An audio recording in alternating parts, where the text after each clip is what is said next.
And I think we are live. Yes, we're live with this is Shaun O'Neill on the Essential Talent podcast. We've just called it the Essential Talent podcast because Scott Newth is going to get us on Apple Podcasts. So this show's now going to be on YouTube, on Facebook, and on Apple Podcasts. And you'll be pleased to know that Banjo, my dog, is in an incredibly good voice this afternoon. Incredibly good voice. We've tried having him outside, running around with people. We've tried locking him in my bedroom with dog food and water and toys. And he now thinks it's a game. So it's going to be incredibly exciting. You're going to hear a lot of him through this podcast, but that's okay. My guest today is Travis Field. And I'll do a little intro for Travis. A very good friend of mine, Amanda Wilson, who I love to bits, put me on to Travis. Okay. She's a great person. Amanda just does incredible work. And previously, I got to know Amanda when she was marketing manager at TV3 at MediaWorks. Incredibly smart, and incredibly kind. A very cool person. Loves fish tacos. Whenever we catch up, we have fish tacos. She's a wonderful person. So she said to me, can you mention just on your Facebook page about Big Buddy? And I said, no, I can't. I'd rather interview him instead. Rather interview Travis instead. So here's what Travis has been up to. So Travis was an army officer. He ran a few businesses in leadership and culture. And Banjo, I'm gonna kill this dog. And he's very passionate about people, culture, and leadership. And he is the main man at Big Buddy. bigbuddy.org.nz. Is that correct? Yes. Yeah. What is not correct is that I'm the main man. The Big Buddy is the main man. I'm a servant of the main man. Love it. You know what? I know that Travis and I are going to become good mates because seriously, first of all, he was early for the interview. But secondly, the dog is going nuts, and he's just been laughing through the whole thing, going, "Oh, it's going to make it a bit of fun, isn't it?" So, he's my kind of person. So welcome. Before we get started, how about giving us a plug of your restaurant? Because I've heard great things about that. What's the name of it? Is it Fantail and Turtle? No. Yeah, that's it. Fantail and Turtle. Tell us about your restaurant before we talk about Big Buddy, because you're opening up again soon. What's been happening? Yeah. Well, my team of 30 have been kind of on again, off again as to when we start, and we start properly tomorrow. So we're really excited. I'm talking to you from Auckland. It's up here on the North Shore at Smells Farm, and it is an amazing place. Like it's part of the Smells Farm complex, and they've built something incredible there, indoors, outdoors.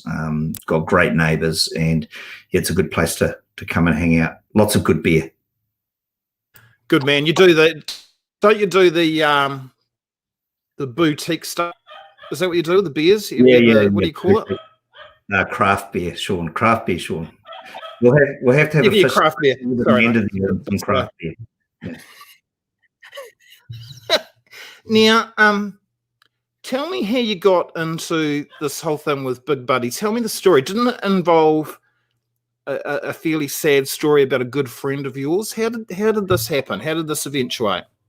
Actually, the name of the bar and restaurant that I've got, Fantail and Turtle, is Fantail, and my mate Troy was Turtle. And Troy and I did our army officer training together back in the 80s, and really good mates at each other's weddings, the birth of each other's children, and really sadly in his late 30s he found out that he was dying of motor neuron disease, and he had twin young fellas at that age, and as I said I'd be around for them to keep an eye out for them and keep in touch. And he said, that's great, but I also had my own family to take care of, and he'd heard of this amazing charity called Big Buddy. And so I met the Big Buddy for his boys, as did Troy before he passed. And I just thought, wow, what heroes these guys are, that they're showing up for these young boys. And society's really busy. Men are busy with their vocations, busy with their own families. They're even neglecting their own friendships, which is another topic I'd like to talk to you about one day, about the mental well-being of men, and in particular why it's so important to catch up with your friends. So I approached Richard, who was the founding CEO of Big Buddy, and said, how can I be of service? And I think that was in about 2010.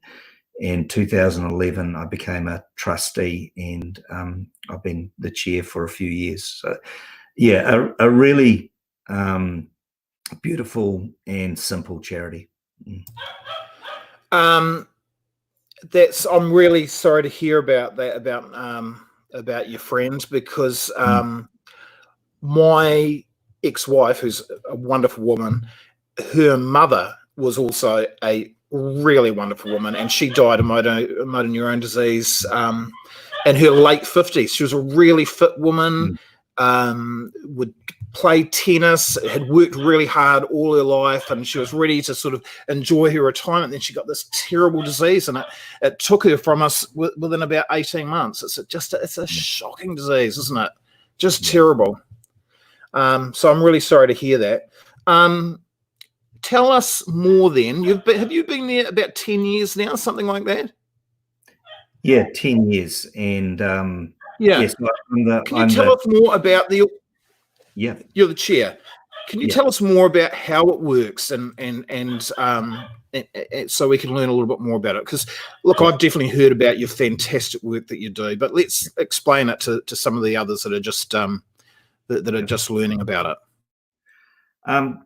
So for me, I know that young boys grow up healthier, happier, with more confidence and resilience if they've got a good man in their life. And that's not to say they can't grow up with all of those things with a great mum or caregiver. But at times in their life, boys do look for men to role model.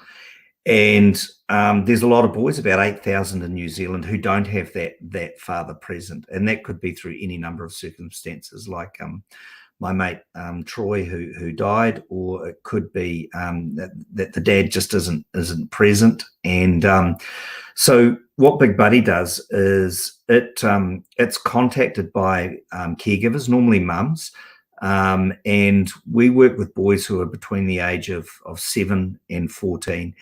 And we match them with good guys. And these guys to me are heroes, because they're prepared to give of themselves and show interest and kindness, and have a hell of a lot of fun and laughs with young fellas. And as I said earlier, in a society that's really busy, that's an incredible thing to do.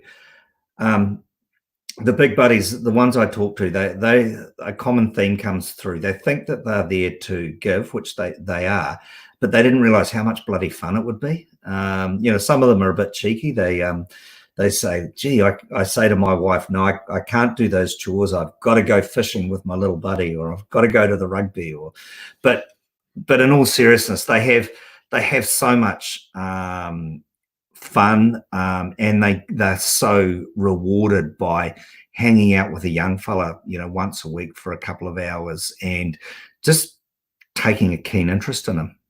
I was going to ask that, how much time, people commit to it, because the worst thing would be to put your hand up and then sort of fall short of actually not, donating enough time. How does it work? That's really good insight there, Shaun. And that's where, if a man's interested, I just so pick up the phone and have a chat with one of our team, because they're other good guys, and they'll just sit down and they'll ask where you're at in your life, and they might well say to you, look, bloody good of you to pick up the phone and have a talk to us, but you've got these other commitments on in your life right now. Why don't we just hold off a bit? So that, where the whole process of working with men who are interested is really, really in depth, just from a, are they, have they got the time right now? Can they commit to that? And it's not a big commitment, but like you say, we don't want that boy to be let down. Right through to, are they safe in a myriad of ways, psychologically, sexually, and all of that. And our system is our system for, I guess, vetting, but not in an onerous way, but certainly in a very, very in-depth and structured way, just seeing that man is a good guy. Doesn't need to be, a superhero like you, Shaun, out there making a difference in the world. Can be the bloke down the road who's fixed your tire for you, or who's a farm hand. We've got granddads in their 80s, and we've got these beautiful young millennial men who are going, because while millennials get a bit of stick, many of them are like, they really care, they want to make a difference, and they care. So we've got some beautiful young guys who have just said, yeah, that'd be cool. I'll teach this young fella how to skateboard, and we'll hang out. And that's so cool. It must be incredibly rewarding for the people that volunteer and do it too. Incredibly rewarding. And I'm privileged to just see lots of lovely, sweet stories. First fish caught, first time that a little buddy's been in an aeroplane, right through to some really, really incredibly touching stories of big buddies being there at their little buddy's wedding. Oh my God, that's so good. Relationships carried on that much, or having, or getting together and having beers together now that the little buddy's sort of 19 or 20, and just real relationships. I think it's very natural, for me as a young boy. I could, I've often reflected, apart from my dad, who are the other guys that showed up? And I think there's an old fella down the road who had me bang on the drums. There's I remember my mate's dad, he took me off to see my very first All Black game in Invercargill, which was just, it was Australia versus Southland. Yeah, it was fantastic. So it's very natural, I think, as a young boy to look for male role models, and it's very natural as a man to at some stage in our life be called to be there and be present for young boys and young men. It's just fantastic. Gee, it's goosebumps on my face. Seriously, man, it's so good. Is that the correct? Have I got that website right? Yeah. Oh, that's good. Okay, that helps. You've got an event coming up. Is this a fundraiser? Now, these are two of my favorite people, and I don't pretend to be really, really close mates with them whatsoever. But Simon Barnett, I know incredibly highly of you. They're just Shaun.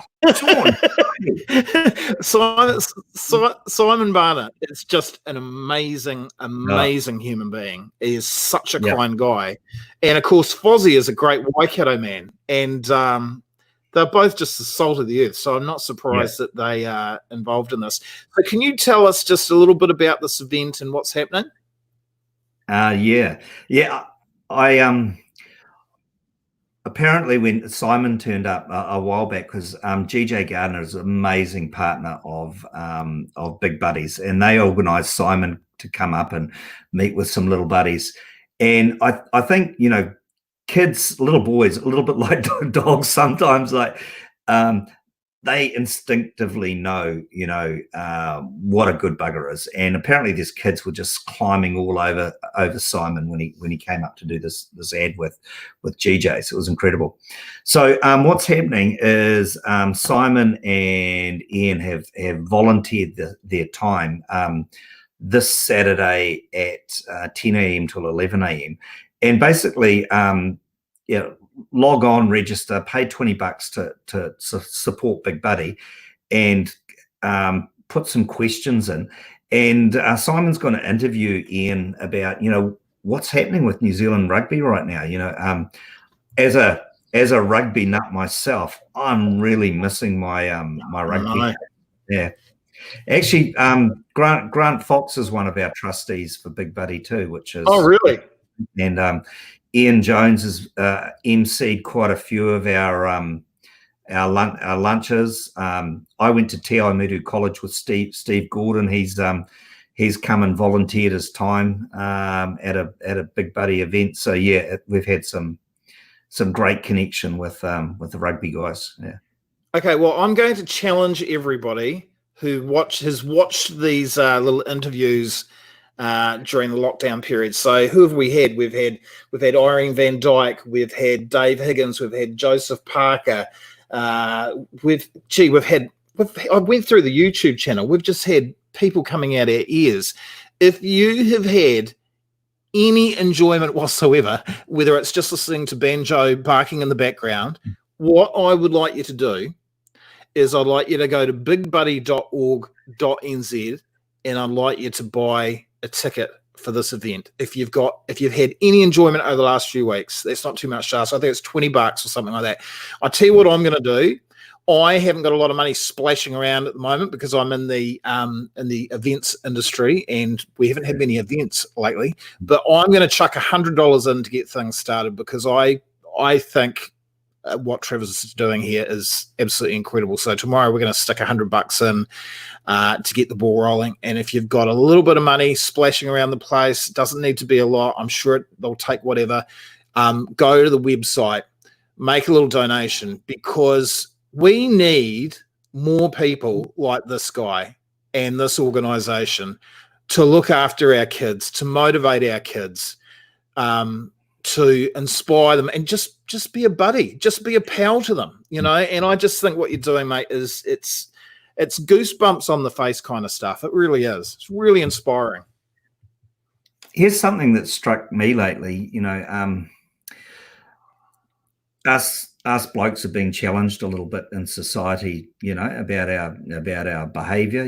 Me Too movement, just our attitude and treatment of women, sexism, and something that really touches me as a man is, I shouldn't have used that word, but something that affects me as a man about Big Buddy is these are wonderful mums and caregivers saying, I'm probably doing a really good job here, but I value men. And I want a good man to turn up for my young fella. And as a man lately, I've been reflecting on all of this, what men have been doing in the world. And I think men are bloody awesome, but we need to pick up our game a bit. And here's our woman saying to us, guys, we believe in you. Here's my most precious thing, my son, and he would just love nothing better than to climb up a tree with a man, or to kick a footy around, or play a bit of music, or we try and match boys with similar interests to the men. And so as a man, I find that quite moving that our women are saying, guys, we need you.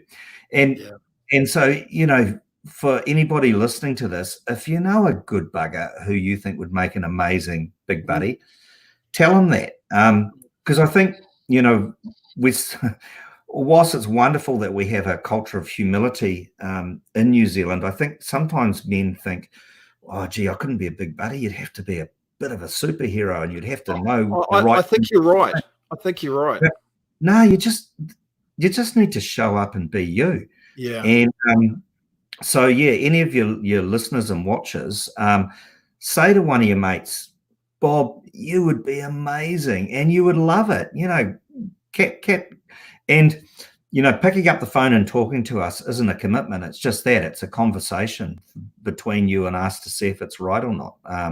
So, yeah, we need some more big buddies.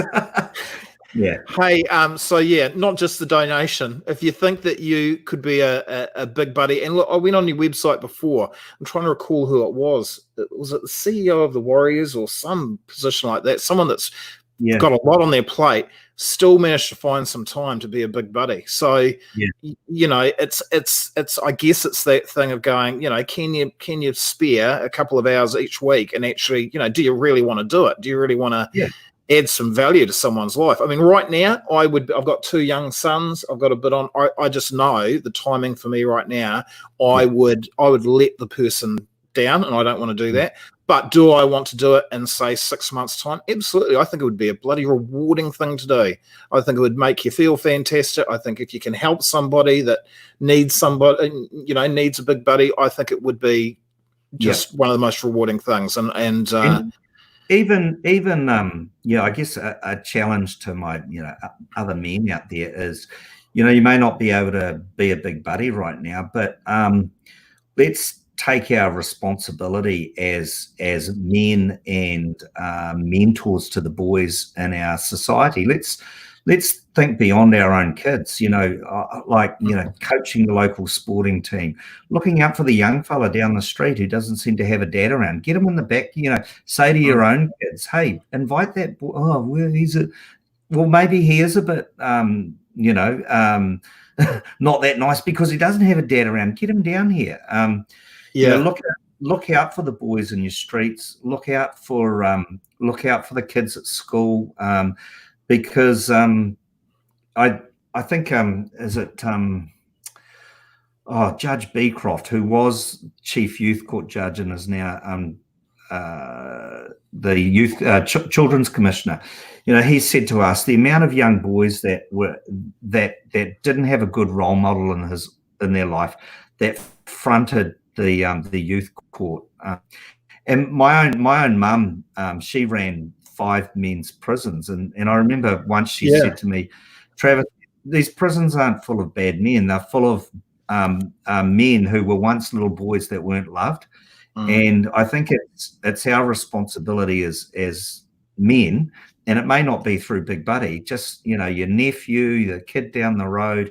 Just let's take an interest in these young fellas, and it's just natural. Just like I went to the Big Buddy big day out at Long Bay up here in Auckland, and kids running everywhere, and just seeing these young fellas goofing around with their big buddies, climbing all over them, chasing them, taking the mickey out of them, and watching that those boys are seeing somebody that's taking an interest in them, that's shown up for them, that's caring about them. It's osmosis. We don't need to sit there and talk about things. We can, yes, if that's what you want to do, that's good. But these boys grow. They grow. I'm sure if you measured them at the start of when their big buddy turned up to pick them up to the end of it, they'd probably be an inch taller, just because they've had a bit of fun with somebody who's cared about them. Yeah, but I love what you said before about some of them actually turning up to the weddings, and that's just incredible. Going out and having a beer with them or whatever. That's just it's magical.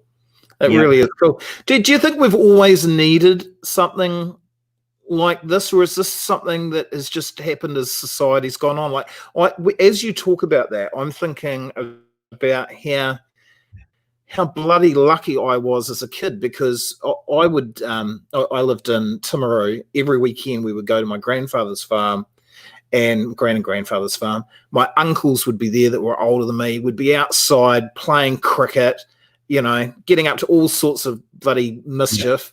And I look back on that and I go, God, I had my father as a role model, but then I had all my uncles and just really lucky. Is this something that has just, why have we got to this position that we need this? Oh, here we go. Sorry, I don't want to get too deep, but I'm just, do you know what I mean? I think it's, well, firstly, I just want to say a shout out to your granddad and your uncles, because before I was just reflecting on, before we met on this call, I was reflecting on who are those men in my life. And as I was thinking about them, I kind of felt my heart swell a bit. And I thought, yeah, so shout out to your uncles and your grandfather, and, you know, maybe a footy coach, or just those guys who showed an interest, or who, you know, who patted you on the head and said, you know, well done, young fella. They're massive. So yeah, why is it needed? I think you kind of hit the nail on the head. And if we were living in a bit better community together, like this whole COVID thing, yeah, for me, like, yeah, I take a financial hit from a business sense, but what a wonderful time to spend time with my, you know, both my kids came home. We played board games. We made up a silly game of mini putt in the backyard. We threw frisbees in the street. We had cooking competitions, and, you know, hopefully that's one of the things we can take out of this COVID crisis, is the importance of family, extended community. You know, my neighborhood, we're walking each other's dogs and baking bread for each other, and I guess with our boys, that would happen. You know, often family, uncles, grandparents, but, you know, in small towns, it would be neighbors who would look out for you. So I get, you know, I would, yeah, this may sound strange, but, you know, in the back of my mind, one day I would feel incredibly successful if Big Buddy didn't exist. Yeah, no, I can understand what you're saying. Yeah, Do you know, interesting what you've just said there, because I'm the kind of person, it's just in my nature. If I'm walking Banjo the dog, who you've met, you know, along the road, I will always say hi to somebody, even if I've never met them. I'm just like that, and I've got to be careful, because you realise as you get older, not everybody wants a stranger to say hi, but I do it, and I say hi, how you going, start up a conversation. And usually I'll go for a walk, I might go past 9 or 10 people, and you might get a couple of smiles out of 10. The other day I took Banjo for a walk, and I'm not bullshitting you, it would have been 9 out of 10 just stopping and talking and smiling. How are you going? Never met them before in my life. Finally got my hair cut the other day, and I think I put this on my Facebook page. I thought I'd get there nice and early, you know, because I needed a haircut. So I'll get there half an hour before the hairdresser opens, or the barber, or whatever. Can I have the name of the hairdresser? Because I just want to make sure I don't go to that. Oh, we are going to be good mates. Touche. And do you know what? We were all chatting to one another, different age groups and everything. And I thought to myself, I hope this isn't a short-lived thing. Because, you know, I'm like you. I love business. I love growing business. I'm competitive. I want to make money. But I also think, and you say this, and people, you know, think they sort of think comes off a bit cheesy, but there needs to be a bit more kindness in the world. It's actually, it's not all about how much bloody money you're going to make, or what title's on your business card. It's okay to actually just be a little bit kind as well. Yeah. And I mean, you work out things for yourself, but for my wife and I, we've kind of figured out time is more important to money than us at the moment, you know, and we can say that because we've been married for bloody ever, and we've 28 years. You paid the mortgage off.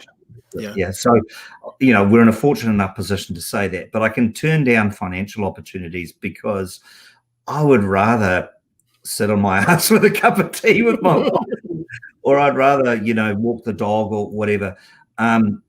So I think, you know, the vernacular is right now, I don't even know if that's the right word, vernacular, but when you say to somebody in today's society, how are you? 9 times out of 10, they're going to say busy.